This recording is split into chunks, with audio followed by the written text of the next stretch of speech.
নমস্কাৰ good morning জয় হিন্দ সকলোকে স্বাগতম জনালো মন্টু ডিফেন্স আসামলৈ পুলিচ কনষ্টেবলৰ চাকৰি পাই ৭০০০ পদৰ ইতিমধ্যে এপ্লাই চলি আছে এই পদত এপ্লাই কৰিবলৈ হলে আমাৰ অসমৰ যিকোনো ডিস্ট্ৰিক্টৰ ল'ৰা আৰু ছোৱালী এই পদৰ কাৰণে আবেদন কৰিব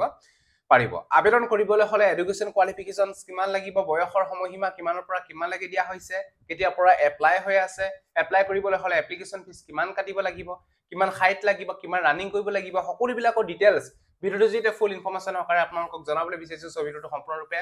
চাই থাকিব আৰু যদিহে আপোনালোকে আমাৰ চেনেললৈ প্ৰথমবাৰ কাৰণে আহিছে তাৰ চেনেলটো সাবস্ক্ৰাইব কৰি লব আৰু যদি আপোনালোকে ফেসবুকত চাই আছে তেতিয়ালে আপোনালোকে ফলো কৰি লব ভিডিও ডেসক্ৰিপচনত এপ্লাই কৰা লিংক আৰু ফুল এডভাৰটাইজমেন্টৰ ডিটেইলস দিয়া আছে গপিনে আপোনালোকে চেক কৰি এপ্লাই কৰিব পাৰিব এটা পুলিচ কনষ্টেবলৰ ফালৰ পৰা যিখিনি পদৰ এপ্লাই হৈ আছে পদবিলাকৰ তথ্য স্টেপ বাই স্টেপ মই আপোনালোকক জনাবলৈ বিচাৰিছো সো বন্ধুবান্ধৱীসকল এইখিনি পদ মুকলি কৰা হৈছে Delhi police constable new recruitment 2025 ৰ বাবে প্ৰায় ৭৫৬৫ টা পদৰ ইতিমধ্যে এপ্লাই হৈ আছে department name staff selection commission SSC ফালৰ পৰা এইখিনি পদৰ ইতিমধ্যে এপ্লাই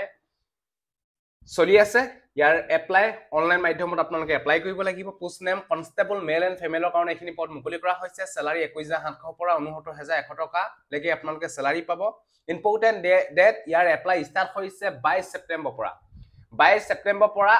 21 অক্টোবৰ লাষ্ট ডেট আছিল কিন্তু ডেটটো বঢ়াই দিয়া হ'ল 31 অক্টোবৰ লৈকে আপোনালোকে এই পদৰ কাৰণে আবেদন কৰিব পাৰিব ইতিমধ্যে এপ্লাই চলি আছে 31 অক্টোবৰ লৈকে আবেদন কৰিব পাৰিব ইয়াৰ এক্সাম অনুষ্ঠিত হ'ব ডিসেম্বৰ 2025 জানুৱাৰী 2026 ইয়াতে আপোনালোকে এতিয়াৰ পৰাই ভালকৈ তৈয়াৰী কৰিব লাগিব অসমীয়া মাধ্যমতো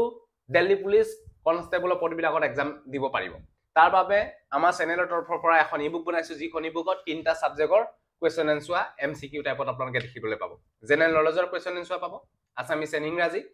ৰিজনিঙৰ কোৱেশ্চন এনসাৰ পাব আৰু লগতে আপোনালোকৰ আৰু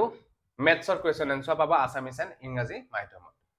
ইয়াতে আগতে হোৱা এক্সামৰ কোৱেশ্চন পেপাৰসমূহ সলিউশন হকাৰে আপোনালোকে এই ইবুকখনত দেখিবলৈ পাব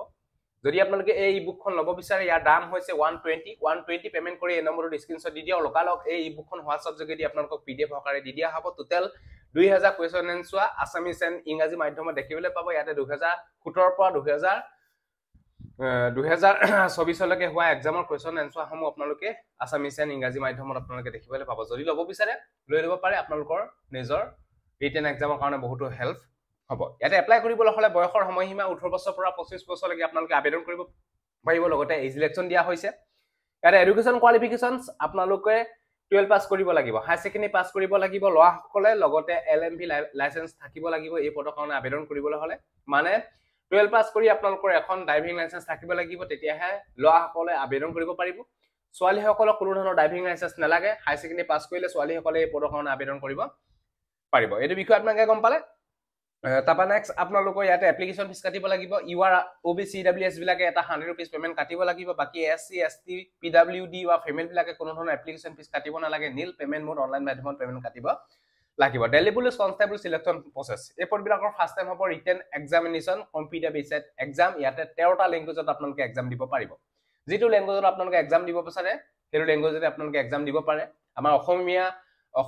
অসমীয়া কেন্ডিডেট বিলাকে যদি আসামিছত দিব বিচাৰে আসামিছত দিব পাৰিব যদি হিন্দী দিব বিচাৰে হিন্দীটো দিব পাৰিব আপোনালোকে সিলেক্ট কৰোতে আপোনালোকে এতিয়া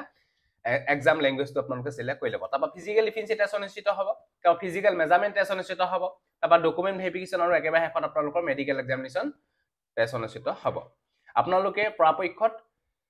ৰিটেন এক্সামৰ কাৰণে এতিয়া ভালকে তৈয়াৰী কৰিব লাগিব কাৰণ দিল্লী পুলিচ কনষ্টেবলৰ বহু কেন্ডিডেটে হয়তো এপ্লাই কৰিব নোৱাৰে আপোনালোকে গম পাইছে কাৰণ হাই সেকেন্ডাৰী পাস কৰিলেই নহব যে অনলি আপোনালোকে হাই সেকেন্ডাৰী পাস কৰিলে এপ্লাই কৰিব পাৰিব বুলি আপোনালোকে নাভাবিব কাৰণ হাই সেকেন্ডাৰী পাস কৰাৰ লগত আপোনালোকৰ নিজৰ এখন ড্ৰাইভিং লাইসেন্স থাকিব লাগিব তেতিয়াহে এপ্লাই কৰিব পাৰিব লৰাসকল কিন্তু ছোৱালীসকলে অনলি হাই সেকেন্ডাৰী পাস কৰিলে এপ্লাই কৰিব পাৰিব কোনো ধৰণৰ তেওঁলোকৰ ড্ৰাইভিং লাইসেন্স নালাগে ছোৱালীসকল কিন্তু লৰাসকলৰ আপোনালোকৰ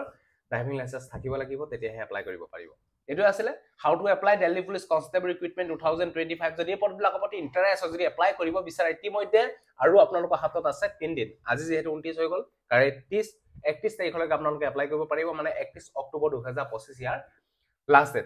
ডেটটো বহাই দিয়া হৈছে আপোনালোকে গম পাইছে 21 অক্টোবৰ 2025 ইয়াৰ লাষ্ট ডেট আছিল কিন্তু আপোনালোকৰ ডেটটো বহাই দিয়া হল বহু কেন্ডিডেটে হতে এপ্লাই কৰিব নোৱাৰাৰ বাবে ডেটটো বহাই দিয়া হল এতিয়া লাষ্ট ডেট আছিল লাষ্ট ডেট হৈছে এতিয়া 31 অক্টোবৰ 2025 যদি ভিডিওটো ভাল পালে সকলো কেন্ডিডেটক যাতে আপোনালোকে ভিডিওটো শেয়াৰ কৰি যাতে সকলোৱে গম পাওক সো জেলে বাই জয় হিন্দ বন্দে মাতৰম জয় অসম ধন্যবাদ